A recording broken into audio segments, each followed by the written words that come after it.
जोबोर रायजो राजाफ्रा थांनाय गोबाव सम आसामाव अखा हानायनि थाखाय दैबानायाव जोबोर लोमजादों। तामुलपुर जिल्लायाबो बेनिफ्राय उदां जानो हायाखै। तामुलपुर जिल्लायावबो गोबां दैबाना जादों। 60,000नि सायाव सुबुंफ्रा दैबानाजों लोमजादों।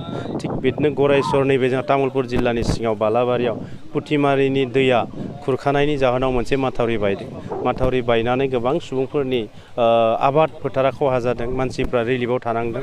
दा बेखौ जोङो सरकारनिफ्राय रावबो सुबुङा जाहाथे मोनजायैनि थाखाय खस्थ' मोननाङा, न' गैयैनि थाखाय, न' लोमजानायनि थाखाय जाहाथे दैयाव थानाङा, बेनि थाखाय जोंनि बिटिआरनि मानगोनां गाहाय मावफुं सोद्रोमा प्रमद बर' सार बिथां आरो जोंहा गरायसर समस्तिनि मानगोनां MCLA पबित्र कुमार बिथाङा खाथिनिफ्राय रायजो राजाफोरजों थानानै सानफ्रोमबो खस्थ' खालामनानै खामानि मावगासिनो दङ।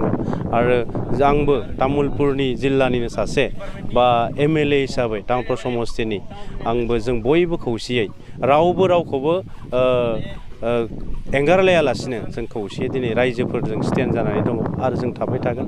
आरो रायजोफोरनिसिम मोनसे बुंनो बा खावलायनाय जे जायखिजाया थासारियावनो रायजोफोरखौ जों सहाय खालामनो थाखाय रेडि दङ। दै बारिनानै जे दैया फैबाय थायो, माइ गायनो थाखाय जोबोद खस्थ' जादों होनना बुंदों रायजोफोरा।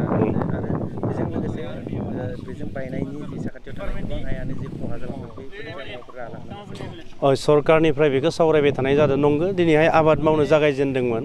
आबाद मावनो जागायजेननाय समावनो दैबाना जाबाय। दैबाना जानायनि थाखाय जोंहा गोबां दिनैहाय खोथियायानो दैजों लोमना थांजोब्बाय। माइफ्रा दिनै दैजों लोमना थांजोब्बाय। दा बेनि थाखाय बिटिआर सरकारनिफ्राय बेनि हिसाबखौ लाबाय थानाय जादों। एग्रिकालसार डिपार्टमेन्टखौ बिथांमोनखौ अर्डार होनाय जादों अबे एलेकायाव आबादा बांसिन खहा जादों, बेसेबां बिबांनि खहा जादों आरो बिसोरनो जों माबायदि राहायै अनसुंथाइ होनो हायो, बेनि थाखाय मोनसे प्लेनिं खालामनाय जादों। आरो आबादारि बा जोंनि रायजो राजाफ्रा जिफ्रानोखि खहा जाबाय बिसोरनो अनसुंथाइ होनो थाखाय सरकारा थियारि।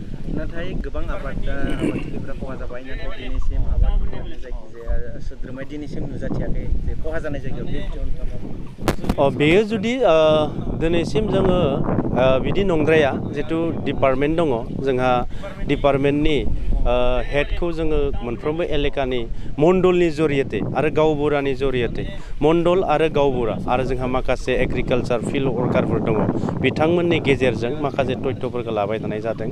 बेनि थाखायनो जोंहा बेफोर ओनसोलफ्राव तथ्यफोरा कालेक्सन जाजोब्बाय।